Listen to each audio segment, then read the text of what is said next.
muli na makita ko po kayong lahat. Bagamat nakakapanibago po para sa akin dahil sanay po ako magsalita sa iilan lamang sa aming iglesia. Pagdating po dito, napakaraming tao. Pero salamat po sa Panginoon dahil nabigyan po muli tayo ng pagkakataon na makapaglingkod po sa inyo sa pamamagitan ng pag-aaral ng kanyang mga salita. Salamat po kay Pastor Eric sa kanya pong invitation po ulit para po makapag-minister po sa inyo ng salita ng Panginoon. At gusto ko na rin pong kunin yung pagkakataon, mga kapatid, na magpasalamat sa inyo ng personal, sa inyo pong patuloy na panalangin sa atin pong gawain sa lugar ng San Rafael. Sa biyaya ho ng Panginoon, tayo po ay nakakapagpatuloy roon, na patuloy po na naipapahagiyag doon ng Ebanghelyo, patuloy po lumalago ang mga naliligtas na. At salamat din po sa Panginoon, mga kapatid, salamat sa buhay po ninyo dahil damang-dama ko po yung inyo pong pag-ibig, hindi lang po sa panalangin, maging sa mga gawa. Dahil di po lingid sa inyo na nakaraan po ay naoperahan po ako at pinagpaabot po kayo ng tulong sa akin through Pastor Eric. At sobrang na-appreciate ko po yun at sobrang na-encourage po ako doon, mga kapatid. Kaya maraming salamat po sa inyo at nawa po ang Panginoon na po ang bahala na magpala po sa bawat isa sa atin. So kung meron kayong kopya ng banal na kasulatan, mga kapatid, kung nais po ninyo ay makisamahan niyo po ako sa aklat po ng Colossians chapter 3 verses 12 to 14. Colossians chapter 3 verses 12 to 14. Dito po manggagaling ang atin pong mensahe sa umaga pong ito. At kung nakita nyo na po, mga minamahal, magsitayo po tayong lahat bilang pagbibigay galang sa pagbasa ng kanyang mga salita. Ako po ibabasa mula sa King James Version ng Bible. Ito po ang salita ng Panginoon. Put on therefore as the elect of God, holy and beloved, bowels of mercies, kindness, humbleness of mind, meekness, long-suffering, forbearing one another, and forgiving one another, if any man have a quarrel against any, even as Christ forgave you, so also do ye. And above all these things, put on charity, which is the bond of perfectness. Dakilang Diyos, pagpalain niyo po ang aming pag-aaral ng iyong mga salita. Likhaan mo kami ng puso na madaling matuto at nagpapakumbaba sa sinasabi nito at bigyan mo kami ng biyaya na maisabuhay po namin ang napakahalagang aral na nilalaman po ng iyong mga salita. Maraming salamat po. Ito po'y para kay Kristo at sa kanyang kaharian. Amen. Kakaupo na po kayo, mga minamahal. Ang title po ng ating pangangaral ngayon ay pinamagatan ko pong That Supremacy of Love. The Supremacy of Love. Ang dahilan po kung bakit nasulat ni Apostle Paul ang aklat ng Colosas ay sapagkat nabalitaan po niya sa pamamagitan po ni Epaphras na marahil po na siyang ginamit ng Panginoon na magtatag ng iglesia sa Colosas. Na ang iglesia po sa Colosas ay napasok po ng mga bulaang tagapagturo o yung tinatawag po ng mga false teachers. Sila po ay nagpasok ng mga bagong katuruang hindi naaayon sa dalisay na aral ng ating Panginoong Hesukristo. Ang mga maling katuruan pong ito ay nangangako sa kanila di umano ng deeper experience with God, na isang bago at misteryosong kalayaan ng proteksyon laban sa masasama at mas matindi at mabilis na paglagong espiritual. Ito daw po, ayon sa mga false teachers na ito, ay maa-achieve nila by private visions and special knowledge, according sa chapter 2, verse 18 and verse 23. By mystical experiences, according to chapter 2, verse 8 and verse 18, and by strict rules and regulations, even ascetic practices, according to chapter 2, verses 16 to 17, and verses 21 to 23. That's why Paul labeled these false teachings in chapter 2, verse 8 as hollow and deceptive philosophy which depends on human traditions and basic principles of this world rather than on Christ. Ang false teachings na ito ay nagbababa sa ating Panginoong Hesukristo at nag-elevate sa mga man-made philosophies or heresies na nagdudulot po sa mga mananampalataya ng spiritual arrogance and divisions. Sabi nga po sa isang nabasa ko, the way we think about Christ and the Christian faith will ultimately affect how we live. Dahil unti-unti pong na-out of place ang ating Panginoong Jesucristo sa iglesia, ito po ay nagdudulot ng masamang epekto, hindi lamang po sa kanilang paniniwala, o hindi lamang po sa kanilang doktrina, kundi maging sa kanilang pamumuhay. Na paano po sinolusyonan ni Apostle Paul ang malaking problemang ito sa iglesia ng Colossus? Interestingly, mga minamahal, hindi po nagpa-outing si Apostle Paul. O teka, medyo naliligalig na ang iglesia, siguro magandang mag-outing tayo para maayos itong problema. Interestingly, hindi po siya nagkaroon nagsagawa ng isang programa o nag-set ng isang quote-unquote revival na gawain o nagpa-concert para manumbalik po sila kay Kristo at umayos muli ang kanilang pamumuhay. Ipinaalala lang po ni Apostol Pablo kung gaano kadakila si Kristo sa iglesia, gaya na makikita po natin sa chapter 1, verses 15 to 23. Ipinaalala lang po ni Apostol Pablo kung gaano nakahihigit ang pamamaraan ni Kristo kaysa sa mga tinuturo ng mga false teachings according sa chapter 2. Ipinaalala lang po ni Pablo na si Kristo ang standard sa pagiging malagong Kristiyano at hindi ang mga imbentong standard ng tao according sa chapter 3. Ipinaalala lang ni Apostol Pablo na ang pag-ibig lang ng kagaya ng kay Kristo ang solusyon upang maiwasan ang pagpapagalingan at pagkakahati-hati ng iglesia. Ganyan po ang makikita natin sa talatang ating pinag-aaralan ngayon, mga kapatid.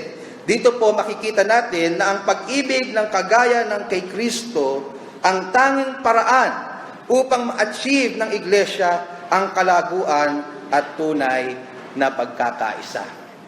Yan po yung gusto kong diinan sa talatang ating pinagbubulayan sa umagang ito, mga kapatid, na hinati ko lamang po sa tatlong bahagi. Ang una po ay pinamagatan nating our identity in verse 12, A to C, o sa unang bahagi ng verse 12. Secondly is our attitude in verses 12, letter D, hanggang verse 13.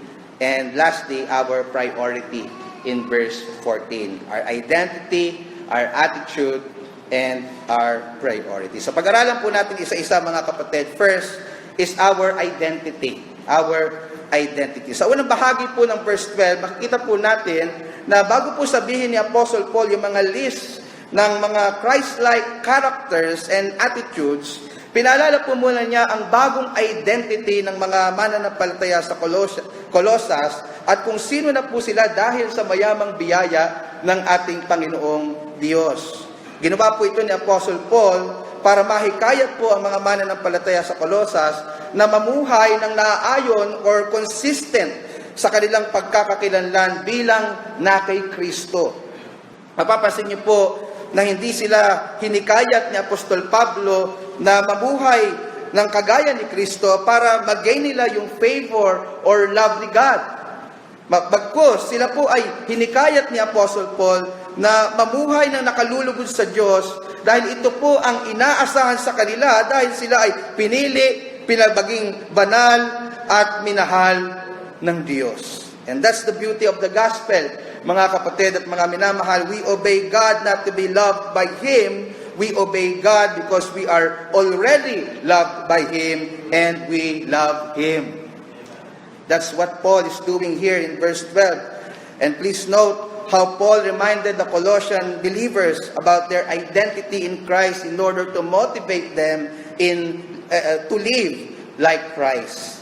He said in verse 12, and I quote, "Put on therefore as the elect of God, holy and beloved." Doon po muna tayo mga kapatid. Mapapansin niyo po sa talata na ito po ay mayroong salitang therefore. Ibig sabihin po mga kapatid, may mga nauna siyang sinabi, kaya po siya umabot dito sa verse 12. Kung titingnan niyo po yung context, particularly in verses 1 to 4, pinaalala po niya kung sino na ngayon ang mga mananampalataya dahil kay Kristo at kung ano na po dapat ang hinahanap nila at minamahal nila bilang mga bagong nilalang kay Kristo Jesus. Namely, yung mga bagay na nasa itaas o yung mga bagay ng Diyos at hindi yung mga bagay ng sanlibutan. Dapat nilang pahalagahan yung mga bagay na gusto ng Diyos kaysa sa anumang mga bagay. And then pagdating po sa verses 5 to 6, hinikaya sila na immortify o patayin yung mga natitirang kasalanan sa kanilang puso in verse 5 or i-put off o hubarin yung mga bagay na ito according sa verse 9. Ngunit ang pagiging bagong nilalang kay Kristo Jesus, mga kapatid, o yung pagiging mananampalataya ay hindi lang po nagsisimula at natatapos sa pagtatakwil natin ng mga dati nating masasamang pamumuhay. Kinakailangan din pong meron tayong ibihis na bagong pagkatao. Kinakailangan din po na meron tayong taglaying mga bagong ugali. Pagkatao o mga katangiang gaya ng sa ating Panginoong Hesukristo. Ganyan po yung makikita natin in verses 10 to 11. Kaya po pagdating sa verses 12 to 14, which is our text, inisa-isa po niya yung mga Christ-like characters or attitudes na dapat taglay-taglay po natin bilang mga mananampalataya. Diyan po galing yung therefore in verse 12. Pero po, bago po niya sabihin yung mga katangiang iyon, dapat nilang i-put in or taglayin, pinaalala po muna ng Apostle Paul kung sino po sila. Sila po, ayon sa verse 12, ay tinawag na the elect of God. The elect of God. Nakita niyo po ba yon sa inyong mga Biblia? Mga hinirang, mga pinili ng Diyos. Ang paghihirang po o pagpiling ito ay pagpili sa kaligtasan. Gaya po na makikita natin, halimbawa in 2 Thessalonians chapter 2, verse 13, and I quote, "But we are bound to give thanks always to God for you, brethren, beloved of the Lord, because God had from the beginning chosen you to salvation through sanctification of the Spirit and belief of the truth." End of quote. Ito pong election o paghirang ng Diyos sa mga mananampalataya sa Colosas ay paghihirang sa ikaliligtas na nangyari bago pa po lalangin ang sanlibutan, before the foundation of the world. Ephesians chapter 1 verses 3 to 4, and I quote, "Blessed be the God and Father of our Lord Jesus Christ, who hath blessed us with all spiritual blessings in heavenly places in Christ, according as He hath chosen us in Him, when? Before the foundation of the world." Ang mga mananampalataya po sa Colossus, or tayo po by way of application, ay pinili hindi dahil sa magaling tayo, o hindi po dahil sa mabuti tayo, o hindi po dahil nakita na Diyos na isang araw ay maglilingkod tayo. Tayo po'y pinili ng Diyos hindi dahil isang araw, hindi dahil nakita niya isang araw na sasampalataya tayo sa Kanya. Ito po'y nakabatay lamang sa soberenong biyaya ng Diyos. It is all of God's sovereign grace. Romans chapter 9, verse 11, the scripture says, "For the children being not yet born, neither having done any good or evil, that the purpose of God according to election might stand, not of works, but of Him that calleth." Of Him that calleth. Verses 15 to 16, "For He saith to Moses, I will have mercy on whom I will have mercy, and I will have compassion on whom I will have compassion. So then, it is not of him that willeth, nor of him that runneth, but of God that showeth mercy." Napakalinaw po ng talata, napakalinaw po ang pagpili ng Diyos sa mga makasalanang hindi karapat-dapat na gaya mo at gaya ko. O mga minamahal, isang napakadakilang katotohanan at napakadakilang pribilehiyo na bagamat hindi po tayo karapat-dapat, isa tayo sa kinahabagan ng Diyos at pinili sa kaligtasan ayon sa Kanyang soberenong biyaya. Hindi ka man pinili ng nililigawan mo para sagutin. Hindi ka man pinili ng boss mo para i-promote.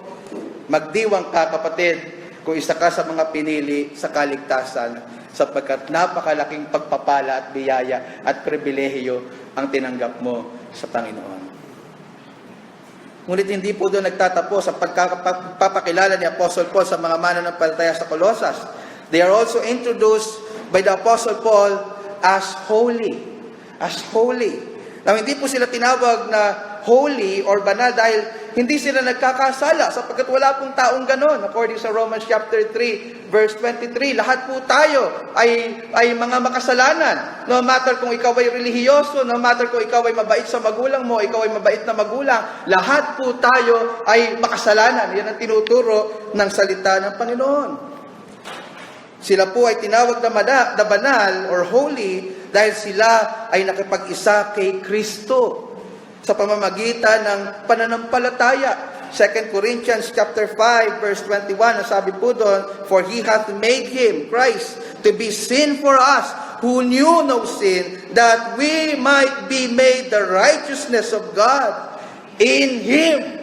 So tayo po ay naging righteous, tayo po ay naging holy because we are in Him by faith. We are in Christ.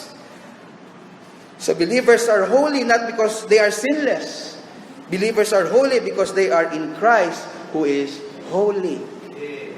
But believers are not only called holy positionally, or we are in Christ, they are called to be holy practically. In Ephesians chapter 1 verse 3, mababasa po natin doon na ang purpose ng ating pagkapili is for us to be holy and blameless. So wala pong elect, wala pong hinirang, wala pong pinili sa kaligtasan na hindi mamumuhay sa kabanalan. Lahat po ng pinili sa kaligtasan ay inaasahang mamuhay sa kabanalan. Aside from being elect and holy, believers, according to verse 12, are also identified as beloved. Beloved. Tayo po mga kapatid ay mga minamahal ng Diyos. Pinili niya tayo before the foundation of the world out of His sovereign love. According to Ephesians chapter 1 verses 3 to 4. God sent His Son out of His great love, for God so loved the world. According to John 3:16, tayo po ngayon ay labis-labis na minamahal ng Diyos, gaya ng Kanyang pagmamahal sa Kanyang buktong na anak, sapagkat tayo nakipag-isa sa Kanya by faith. According sa John 17 verses 22 to 23, tayo po ay minahal ng Diyos sa kabila ng ating pagiging mahina, sa kabila ng ating pagiging makasalanan. According sa Romans chapter 5 verses 6 and 8. Mga minamahal, ganito po ang ating pagkakakilanlan ngayon. Dahil tayo po ay nakaranas ng napakayamang awa at biyaya at pag-ibig ng Diyos. Na-appreciate niyo po ba yun, mga kapatid, sa mga oras na ito? Na kayo'y mapaalalahanan ng napakayamang pribilehyo at kadakilang ito ng biyaya ng Diyos na ibinigay po niya sa mga taong hindi karapat-dapat na gaya natin. Ang deserve natin, mga minamahal, ay mapunta lahat sa impyerno. Yun ang dapat sa atin. At hindi po mawawala ang katwiran ng Diyos kung lahat po tayo isesend niya doon. Pero dahil sa biyaya ng Diyos at awa niya, narito tayo, dating kaaway, tinuturing niya na ngayong mga kaibigan, mga anak, dating papunta sa impyerno ngayon ay makakasama niya sa sangkalangitan. Tayo po ay pinili sa kaligtasan, tayo po ay banal at pinagiging banal, tayo po ay labis na minamahal. This is our new identity in Christ. Praise be to God. Let me now move on to our second point, namely our attitude. After pong ipinaalala ni Apostle Paul kung sino ang mga mananampalataya sa Colosas, tinuro naman po niya ang dapat nilang maging attitude na consistent sa kanilang identity. Ito po yung bago nilang damit na dapat isuot or i-put on o isabuhay in kontra sa luma po nilang damit, namely yung dati nilang makasalanang pagkatao na dapat nilang hubarin or to i-put off. So ano po ba yung mga Christ-like attitudes na dapat nakikita sa atin bilang tumanggap ng napakasaganang biyaya ng Diyos? Yan po yung tanong, mga minamahal. Yung una po ay yung pagkakaroon ng compassionate heart. Compassionate heart. Or sa King James Version, ito po ay tinatawag na bowels of mercies. Maganda po yung paliwanag po dito ni John Hill. Sabi po niya, and I quote, a sympathizing spirit with saints in distress, weeping with them that weep, suffering with them that suffer, being touched as their high priest is, with the feeling of their sorrows and weaknesses. End of quote. In short, ito po yung pagiging sensitibo natin sa mga nararamdaman ng ating mga kapatid. O nararamdaman ng iba sa tuwing may nasasaktan, sa tuwing may lumuluha, sa tuwing mayroong nagdurusa, sa tuwing mayroong nabibigo, nararamdaman mo ang sakit, lungkot, at dalamhati na para bagang ikaw yung dumadaan doon. At nararamdaman ka din ng kapatid na dinadabayan mo siya sa kanyang pinagdadaanan. Na hindi ka lang masasatisfy sa chat mo lang, brother, how are you? Sister, how are you? Na hindi ka masasatisfy, nasasabihin mo lang, I'm praying for you. Hindi po masama yun. Mabuti po yun. Napakahalaga po nun. Pero hindi po doon nagtatapos yung pagkakaroon ng compassionate heart. Ngunit ipinapakita mo, pinararamdam mo, ginagawa mo sa kapatid. Nakikita niya, nararamdaman niya that you are here or I am here for you because I love you. I love you. Question, mga kapatid, nararamdaman ka ba ng iyong kapatid sa tuwing mayroong pinagdadaanan siya? And when I say kapatid, that includes your pastors and leaders. Kasama po sila sa kapatiran, mga minamahal. Kasama po sila, bahagi po sila ng iglesia. At ang nakalulungkot po, mga minamahal, mabilis tayong magtampo, madalis tayong sumama ang loob kapag po hindi tayo nadadalaw agad at hindi tayo nakakamusta agad. Pero natanong mo lang, maman lang ba yung sarili mo, na nakamusta ko man lang ba si pastor nung meron siyang pinagdadaanan? Naramdaman din kaya niya ako nung siya naman yung may pinagdadaanan? Examinin po natin yung ating mga puso. Minsan nakakalimutan natin yun eh. Masyado tayong demanding sa mga leaders or pastors. Pero hindi naman natin nagagawa yung ating part. That they are also part of the church. Na kailangan din natin silang i-care. Kailangan din nilang maramdaman yung ating compassion.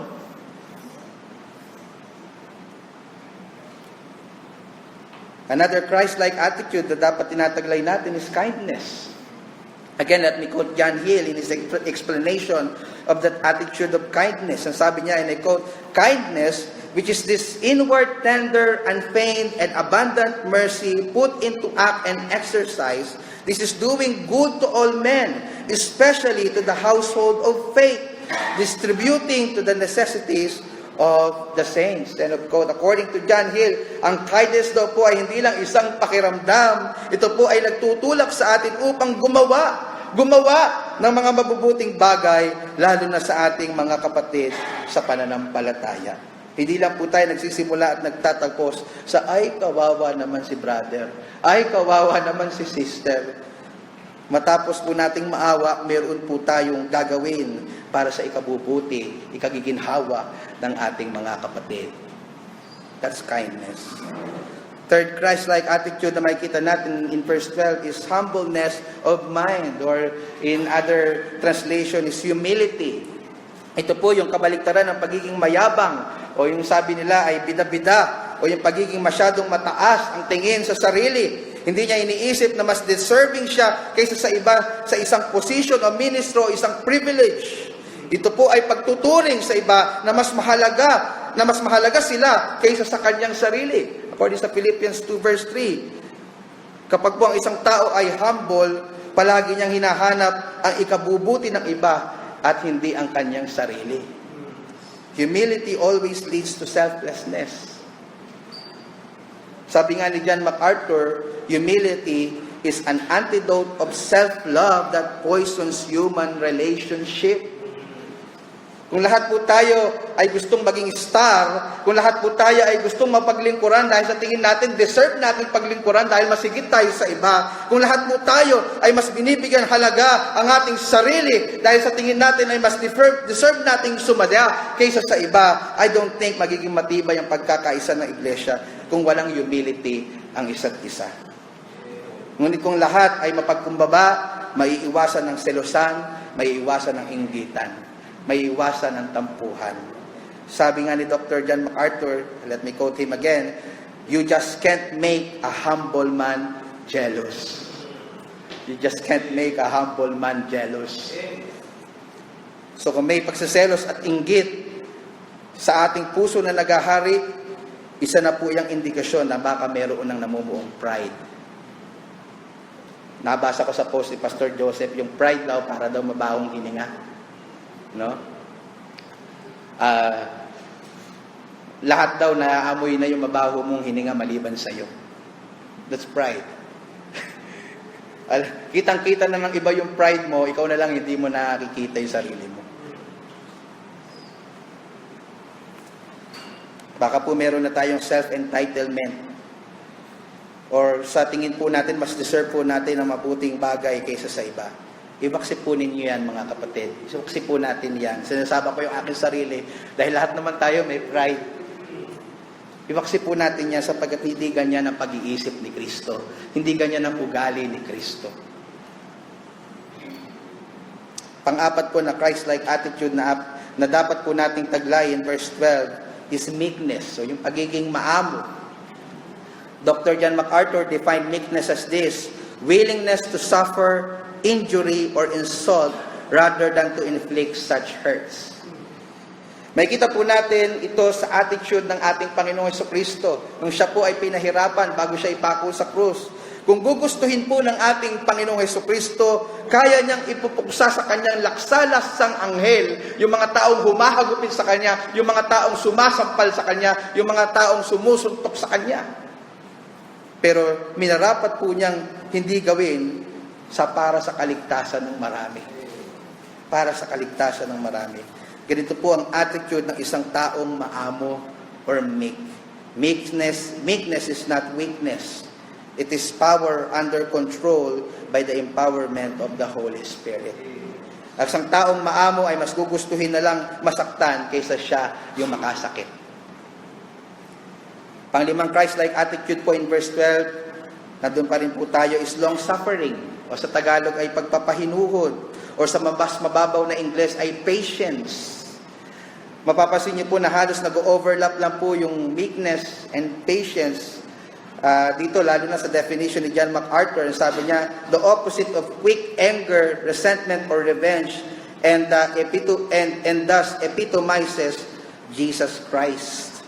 Hindi ka laging handang makipag-away, hindi ka laging handang makipagtalakan. Ikaw ay nagtitimpi, ikaw ay nagpapasensya, hindi ka agad nagre-react sa tuwing meron kang naririnig na negatibo mula sa iyong kapatid. Hindi ka agad nagre-react kapag nagagawan ka ng masama o kaya naman ay nagagalit kapag ikaw ay na-offend ng isang kapatid. Sanay kang magpasensya, sanay kang umunawa, sanay kang palagpasin na lang ang mga bagay-bagay. Yan po yung pagiging long-suffering o pagpapahinuhod. Pang-anim na Christ-like attitude ay nakikita natin in verse 13, forbearing one another. Sabi po doon, or pagtitiis sa isa't isa. Bagamat lahat po ng Kristiyano ay pare-parehas na pinananahanan ng Holy Spirit, wala pong Christian na hindi pinananahanan ng Holy Spirit. I mean, yung totoong Christian na sumampalataya. Pero, mayroon pa rin po tayong iba't ibang ugali, kasanayan, at gusto at ayaw. Nag-agree po ba kayo, mga kapatid? Kahit lahat tayo Christian, iba-iba pa rin tayo eh. Hindi pa rin tayo minsan nagkakasundo sa maraming mga bagay. Kaya po minsan mayroong friction, hindi pagkakaunawaan, minsan nauuwi pa nga sa tampuhan. Gugulat ka na lang, hindi na nag-uusap. Nagkakamayan, umiiwas. Yung isa naririto, isa naririto. Dahil po yun sa pagkakaiba-iba at hindi pagkakaintindihan. Pero hindi po ibig sabihin, mga minamahal, na kapag po mayroong ganito friction sa church, maghihiwa-hiwalay na po tayo agad. Kaya ang isang attitude na kinakailangan natin ay magtiisan sa isa't isa. Bakit po ba sinabing magtiisan? Kasi kailangan tiisin. May times na mahirap, kaya nga kailangan tiisin. Hindi po siya madali, pero hindi siya imposible. Sa tulong ng biyaya ng Diyos, sa tulong ng Holy Spirit.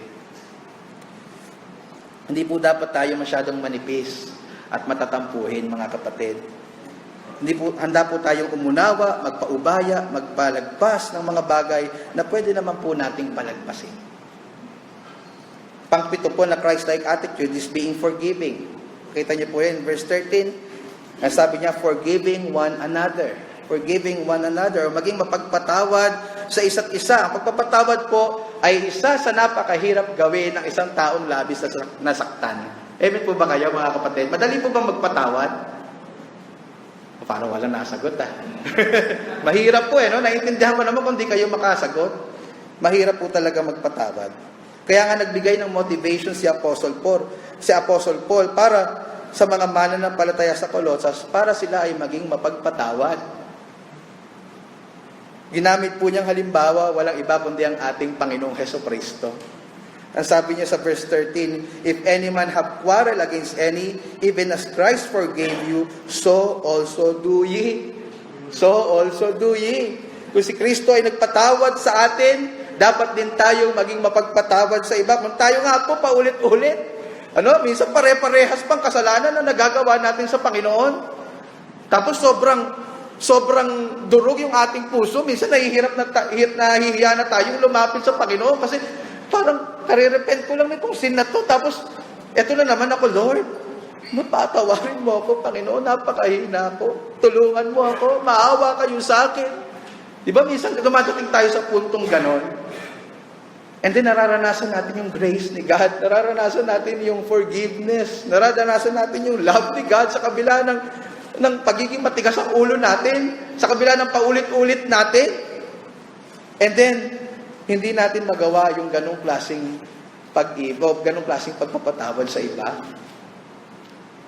Kung tayo po ay pinatawad sa 1,000,000 utang natin sa isang tao, panggigigilan pa po ba natin singilin yung 100 piso? Try to imagine that. Kung tayo po ay lubos na pinatawad, ng saganang pagpapatawad ng Diyos dahil kay Kristo Jesus, bakit tayo mahihirapang magpatawad sa iba na hindi naman kasing laki ng ating kasalanan nagawa sa Diyos ang nagawa nilang kasalanan sa atin? Ang isa pong taong nauunawaan kung gaano kasagana ang pagpapatawad ng Diyos sa Kanya sa kabila ng Kanyang pagiging makasalanan ay hindi magiging maramot na ibigay ang parehong pagpapatawad sa iba. In fact, when we forgive others, hindi lang po natin ginagawa ng pabor ang iba, ginagawan din po natin ng pabor ang ating sarili. Sabi nga ni Corrie ten Boom, pinost ni Sir Eric, kinopya ko lang, forgiveness is setting the prisoner free only to find out that the prisoner was me. Palayain mo na ang iyong sarili, kapatid, sa bitterness. Palayain mo na ang iyong sarili sa sama ng loob. Minsan, kakain na lang kayo yung pinag-uusapan nyo? Dapat, usapang pamilya Di ba? Maging mapagpatawad po tayo, gaya ng pagpapatawad ng ating Panginoong Hesukristo. So naaral na po natin yung identity ng mga mananampalataya sa Colosas. Nakita na po natin yung Christ-like attitude na dapat nilang ipamuhay, consistent sa identity po na ito. Ang tanong po ngayon, paano ba natin ma-achieve yung ganitong klaseng pamumuhay? Paano ba tayo magiging Christ-like sa ating pamumuhay? Paano tayo magkakaroon ng compassion, kindness, humbleness, meekness, long-suffering, or patience, forbearance, and being forgiving? In short, paano tayo makakapamuhay ng kagaya ng sa ating Panginoong Hesukristo? Meron po tayong dapat unahing taglayin. At kapag meron po tayo nito, automatic na tatataglayin po natin yung Christ-like attitudes na pinag-aralan po natin kanina. Yan po yung gusto kong talakayin sa panghuli nating punto, namely, our priority. Our priority. Our identity, our attitude, now our priority. Dito po makikita natin kung ano po ba yung dapat nating higit na pahalagahan o unahin upang masigurado natin magiging kaugali natin ang ating Panginoong Hesukristo. At ito po, according sa verse 14, ay walang iba kundi ang pag-ibig. That's why I entitled this sermon, The Supremacy of Love. Pasinin niyo po yung banggit sa verse 14, ang sabi, above and above all these things. What are these things? Yung mga binanggit ni Apostle Paul from verses 12 to 13. Yung mga Christ-like attitudes na pinag-aralan po natin kanina. Above all these things, put on charity or love, which is the bond of perfectness. In this verse, makikita natin na yung love ay tinawag din siyang bond of perfectness o siyang tali sa ikasasakdal. Ibig sabihin, ang pag-ibig po ang siyang nagbubuklod sa lahat ng mga katangian ni Kristo na pinag-aralan po natin kanina. Sa makatuwid, kapag po pinagharian po tayo ng pag-ibig sa Diyos at sa ating mga kapatid, hindi po magiging mahirap sa atin ang maging compassionate, ang maging kind, humble, meek, patient, forbearing, and forgiving. Kumbaga po sa motorsiklo, ang pag-ibig po ay siyang langis na nagpapagana ng maayos sa mga gears of Christ-like attitudes. Kung wala pong pag-ibig, imposible po tayong mamuhay ng kagaya ng kay Kristo. Kung wala pong pag-ibig, magiging pakitang tao lang po tayo. Mahirap po yun. Nakakapagod po yun. Kung wala pong pag-ibig, walang kabuluhan sa harapan ng Diyos ang lahat ng ating ginagawa. 1 Corinthians chapter 13 verses 1 to 3, Apostle Paul says, kung magsalita ako ng mga wika ng mga tao o ng mga anghel at wala akong pag-ibig, ako ay parang tansong tumutunog o kumakalansing na pompyang. Kahit na may kaloob ako ng pagpapahayag at ang pagkaalam sa lahat ng mga hiwaga at nasa akin ang lahat ng kaalaman, wala akong halaga kung wala akong pag-ibig. Kahit na may matibay akong pananampalataya upang mapalipat ko ang bundok, kung wala akong pag-ibig, wala akong halaga. Kahit ipamigay ko ang lahat kong tinatangkilik upang mapakain ang mga mahihirap, kahit ibigay ko ang aking katawan para sunugin, kung wala akong pag-ibig, wala akong mapapakinabang. Mga kapatid, napakahalaga po ng pag-ibig in order for us to live like Christ. At para hindi din mawala ng kabuluhan ng lahat ng ating efforts sa harapan ng Diyos, ang lahat ng ating pagpapagal sa harapan ng Diyos. Tinawag din pong bond of perfectness ang pag-ibig sapagkat ito po ang paraan upang manatiling nagkakaisa at tumatatag ang iglesia tungo sa paglago ng pagiging kagaya ni Kristo. Sa context niya in chapter 2 verses 1 to 2, ang sabi doon, For I would that ye knew that what great conflict I have for you and for them at Laodicea, and for as many as have not seen my face in the flesh, that their hearts might be comforted, being knit together in love, and unto all riches of the full assurance of understanding, to the acknowledgement of the mystery of God, and of the Father, and of Christ. And of course, mga kapatid, mahalaga po ang pag-ibig upang tayo po ay lumago at magtaglay ng katangian ni Kristo. Ngunit makikita niyo po sa talatang aking binasa na hindi tayo lalago ng mag-isa. Hindi tayo lalago ng mag-isa. Kailangan po natin ang kapatiran na binubuklod ng pag-ibig upang makatuwang nating lumago sa pag-ibig ng kagaya ni Kristo. Kailangan po natin ang kapatiran na magtuturo sa atin ng pag-ibig na ito. Kailangan po natin ang kapatiran na magpapakita sa atin ng pag-ibig na ito. Kailangan po natin ang kapatiran na paglalagakan natin ng pag-ibig na ito. Hindi ka lalago, hiwalay sa kapatiran Kristiyano, hiwalay sa magkakapatid sa iglesia. Hindi ka lalago sa sarili mo. Kailangan natin ang isa't isa.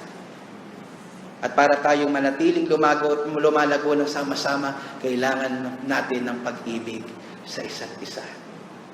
Sa gayong paraan, lalago ang bawat isa sa atin sa pagiging kagaya ni Kristo. At kung lalago tayo sa pagiging kagaya ni Kristo, magiging matibay ang ating iglesia. Sapagkat matututo tayong magmalasikatan sa isa't isa. Magiging mabuti tayo sa isa't isa. Magpapakumbaba tayo sa isa't isa. Magiging maamo tayo sa isa't isa. Magpapasensyahan tayo sa isa't isa. Magtitiisan tayo sa isa't isa. Magpapatawaran tayo sa isa't isa sa ngalan ng pag-ibig. Hindi po nakapagtataka kung bakit isa sa napakahalagang tagubilin ng ating Panginoong Hesukristo sa kanyang mga alagad ay ganito. A new commandment I give unto you, that ye love one another. Ye love one another as I have loved you. That ye also love one another. Oh, my dear SGBC brethren, let us love one another. Amen.